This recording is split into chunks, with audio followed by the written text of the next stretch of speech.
Friends, आज हम बात करेंगे अनिल अंबानी की और साथ में उनकी कंपनियों की Reliance communication, Reliance power, Reliance infrastructure और रिलायंस कैपिटल की। जैसे कि आपको पता ही है, अनिल अंबानी ने अदालत के अंदर कहा था कि मेरे पास बिल्कुल पैसे नहीं है और फिलहाल मेरे सारे बिजनेस खत्म हो चुके हैं और मेरे पास एक फुटी कौड़ी भी नहीं है और मैं वकील की फ़ीस अदा करने के लिए अपने घर के गहने बेच के उसकी फ़ीस अदा कर पा रहा हूँ। तो इस तरह से उन्होंने अपनी जो है हालत बताई थी। लेकिन उसके उलट अमर उजाला की तरफ से जो रिपोर्ट निकल कर आई है उसमें अनिल अंबानी की लग्जरी के बारे में बताया गया, किस तरह से लग्जरी के साथ अनिल अंबानी जीते हैं। तो बहुत ज़्यादा उसमें फ़र्क है और उनकी जो लाइफ स्टाइल है रहने की बहुत ही हाई क्लास की है। तो ज़रा हम उसको डिस्कस करेंगे और साथ में कारोबार को भी डिस्कस करेंगे कि अनिल धीरूभाई अंबानी ग्रुप के शेयरों की क्या बाज़ार में कैसी ट्रेडिंग चल रही है और कितनी उसमें तेज़ी दिख रही है और क्या उनका भविष्य आगे बनने वाला है। लेकिन फ्रेंड, उससे पहले अगर आप पहली बार हमारे चैनल पे आए तो चैनल को सब्सक्राइब कर दीजिए, एक बेल आइकॉन दबा दीजिए ताकि जब भी नया वीडियो बनाए पहला नोटिफिकेशन आपको मिले। वीडियो पसंद आए तो लाइक शेयर जरूर कीजिए।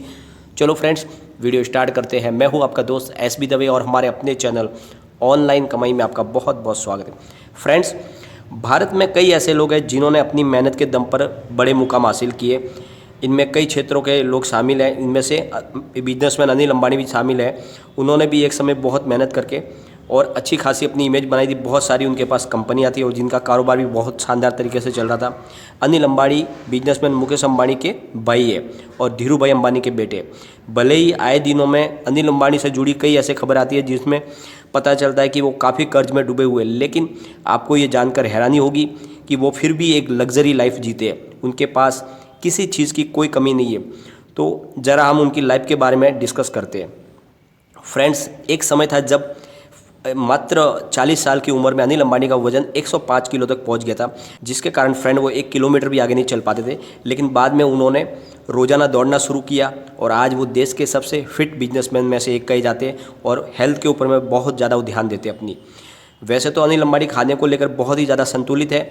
फ्रेंड्स, जिस तरह से अनिल अंबानी कहते हैं मैं सिंपल खाना खाता हूँ, लेकिन ऐसी बात नहीं। अनिल अंबानी खाने में शौकीन है, लेकिन फिर भी वो जो खाना खाते हैं उसके बहुत ज़्यादा उसमें ध्यान रखते हैं। किसी भी तरह से कोई चीज़ भी खाने की चीज़ ऐसी ना हो जो उनके शरीर को नुकसान दे, उसका खास ध्यान रखते हैं। जैसे कि वो शक्कर की जगह पे शहद का इस्तेमाल करते, गेहूं की जगह पे बाजरा और ज्वार की रोटी खाना पसंद करते। तो इस तरह से अपनी हेल्थ को लेकर बहुत ज़्यादा वो जागरूक है। अनिल अंबानी की फिट रजुथा दिवेकर ने एक बार इस बात की जानकारी दी थी कि अनिल अंबानी काफ़ी अनुशासित शख्स है, न वो धूम्रपान करते और न ही अल्कोहल का सेवन करते। तो ये बात उन्होंने जो कही थी वो बात बिल्कुल सही है। लेकिन भले ही वो बहुत ही डाइट अपने हिसाब से चूज करके खाते, लेकिन खाने का उनको बहुत ज़्यादा शौक़ है। साथ में उनको लग्जरी कारों का भी बहुत ज़्यादा शौक़ है। उनके पास एक लग्जरी कारों का पूरा कलेक्शन है। उनके पास रोल्स रॉयस है, लेक्सस XUV है, रेंज रोवर है, पोर्शे ऑडी Q7 है और लैम्बोर्गिनी गैलार्डो है, मर्सिडीज एक्स क्लास और साथ में मर्सिडीज GL के 350 जैसी लग्जरी कार है। तो बहुत बड़ी बड़ी लग्जरी कारों का उनके पास पूरा कलेक्शन है।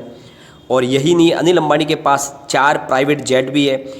इसमें से एक बेल 412, एक है Bombardier global express, Falcon 7X और फैल्कॉन 2000 है। तो इस तरह से 4 उनके पास बड़े प्राइवेट जेट भी है। और बात करें उनके लग्जरी घर की, तो मीडिया रिपोर्ट के मुताबिक उनका जो आलीशान मुंबई के अंदर जो पाली हिली इलाके में जो घर है वो 16,000 स्क्वायर फीट में बना हुआ है। उस घर में स्विमिंग पूल है, एक बहुत बड़ा हॉल है और बहुत सारे बड़े कमरे और सारी फैसिलिटीज़ उसमें है। और 2018 में फाइनेंशियल सर्विसेज लिमिटेड कंपनी यानी IIIFL ने इस घर को भारत के सबसे महंगे घरों की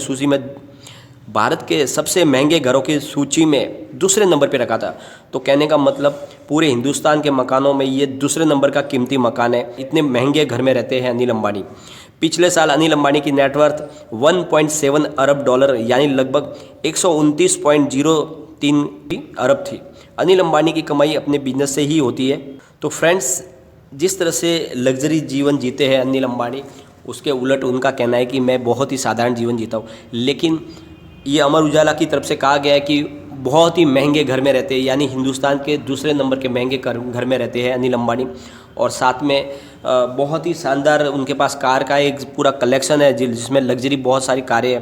तो अब सबसे बड़ी बात है कि फ़िलहाल जो उनकी कंपनियां हैं वो सब लॉस में है और लगातार वो पेमेंट डिफ़ॉल्ट कर रहे हैं। जितने भी ड्यू पेमेंट है वो डिफ़ॉल्ट हो रहे हैं उनकी कंपनियों में। जो भी उन्होंने डिवेंचर बॉन्ड वगैरह जारी किए वो भी सब डिफ़ॉल्ट हो रहे हैं, और जो कर्ज है और उसकी जो किस्तें आ रही है वो भी डिफ़ॉल्ट किए जा रहे हैं। और उसके पीछे वजह बताई जा रही है, जैसे अभी उन्होंने रिलायंस कैपिटल के अंदर डिफ़ॉल्ट किया था, तो उनका कहना था कि पैसे हमारे पास है लेकिन हम उन पैसों को चुका नहीं सकते क्योंकि कोर्ट की तरफ से उनको सारे उनके अकाउंट को सीज कर दिया गया है, तो इस वजह से हम पेमेंट नहीं चुका पा रहे। आज हम कारोबार की भी बात कर लेते हैं फ्रेंड्स। आरकॉम का स्टॉक आज 1.90 पर कल की ही क्लोजिंग पर ट्रेड कर रहा है, न बढ़त है न गिरावट है फिलहाल। आर पावर की बात कर लेते हैं फ्रेंड, 5.10 पर 5% का अपर सर्किट लगा हुआ है। आर पावर में तेज़ी बनी हुई है लगातार। और रिलायंस कैपिटल की बात कर लेते हैं फ्रेंड्स, 11.05 पर 3.76% अपर है। और रिलायंस इंफ्रास्ट्रक्चर की बात कर लेते हैं, 33.30 पर 2.78% अपर है। तो फिलहाल सारे शेयरों में ज़रा तेज़ी बनी हुई है और आर पावर में लगातार अपर सर्किट लग रहे हैं। तो इसमें अगर आपको थोड़ा सा प्रॉफिट मिले तो फिर आपको अच्छे से प्रॉफिट लेकर निकल जाना चाहिए। वैसे नया फ्रेश इन्वेस्टमेंट इन कंपनियों में नहीं करना चाहिए। लेकिन जिस तरह से अनिल अंबानी के पास उनकी जो लग्जरी जीने जो उनकी लाइफ है और जिस तरह से उनके पास प्रॉपर्टी है, उससे लगता नहीं कि इतनी कंडीशन ख़राब हुई है इन कंपनियों की। और आने वाले समय में हो सकता है कि फिर से कंपनियां अच्छे से अपने फंक्शन करने लगे और आने वाले समय में इनका भविष्य सुधर भी सकता है। और जो रिपोर्ट है अमर उजाला की तरफ से दी गई है अनिल अंबानी की लग्जरी के ऊपर। लेकिन फ्रेंड्स, सबसे बड़ी बात, इन कंपनियों में जिसने भी इन्वेस्टमेंट किया उनको बहुत ज़्यादा लॉस हो गया। इन्वेस्टरों को ज़बरदस्त लॉस हो चुका है और काफ़ी उनके पैसे सारे डूब चुके हैं। लेकिन फिर भी एक होप है कि कुछ अच्छा हो जाएगा। जैसे अभी आरकॉम की तरफ से NCLT में मामला अभी फाइनल हो चुका है, लेकिन प्राइस बहुत नीचे आ चुकी है। इस वजह से अब कितना प्रॉफिट मिल पाएगा कुछ कह नहीं सकते। आर पावर में थोड़ी तेज़ी बनी हुई है, तो आर पावर में अगर आपके नीचे भाव से खरीदारी की हुई है तो आप 6 से 7 रुपये के आसपास एग्जिट होने की कोशिश कर सकते हैं।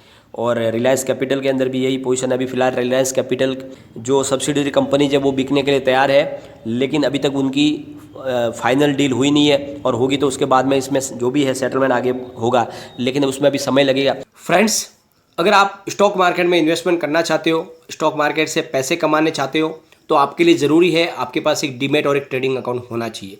उसके बिना आप स्टॉक मार्केट में काम नहीं कर पाओगे। लेकिन सबसे बड़ी बात, डीमैट और ट्रेडिंग अकाउंट कहाँ खुलवाए? बहुत सारी ब्रोकरेज फर्में हैं, बहुत सारे अलग अलग ऑफर पेश करती है। लेकिन सबसे बड़ी बात, आप स्टॉक मार्केट में बिल्कुल नए हो तो आपको एक ऐसा ब्रोकर चाहिए जो आपको अच्छे से गाइड कर सके, प्रॉपर गाइड कर पाए, जो आपको आपका पोर्टफोलियो मैनेज करने में आपकी मदद कर सके, साथ में आपका कहाँ पर इन्वेस्टमेंट करना है, कितना इन्वेस्टमेंट करता है, वो आपको सब बता सके। एक रिलेशन मैनेजर आपको प्रोवाइड कर सके, जिसकी वजह से आप अच्छे से आगे बढ़ सके। तो इसके लिए ज़रूरी है कोई पुराना ब्रोकर फर्म जो आपको अच्छे से ये सब सर्विस दे पाए। तो एक ऐसा ही नाम है एंजल ब्रोकिंग का। वो आपको अच्छे से प्रॉपर गाइड करते हैं और उनकी रीजनेबल सर्विसेज है, साथ में उनकी ब्रोकरेज जो चार्ज है वो भी कम है। तो फ्रेंड्स, मैंने डिस्क्रिप्शन में लिंक दी हुई है, आप वहाँ पर जाके अकाउंट ओपन करके सर्विस का मज़ा ले सकते हैं। लेकिन फ्रेंड्स, कोई भी इन्वेस्टमेंट करने से पहले अपने फाइनेंशियल एडवाइजर से एक बार एडवाइस ले ले या अपना खुद का रिसर्च करें, क्योंकि मैंने वीडियो आपके एजुकेशनल पर्पज़ के लिए ही बनाया। वीडियो पसंद आए तो लाइक शेयर जरूर कीजिए और चैनल को सब्सक्राइब कर दीजिए।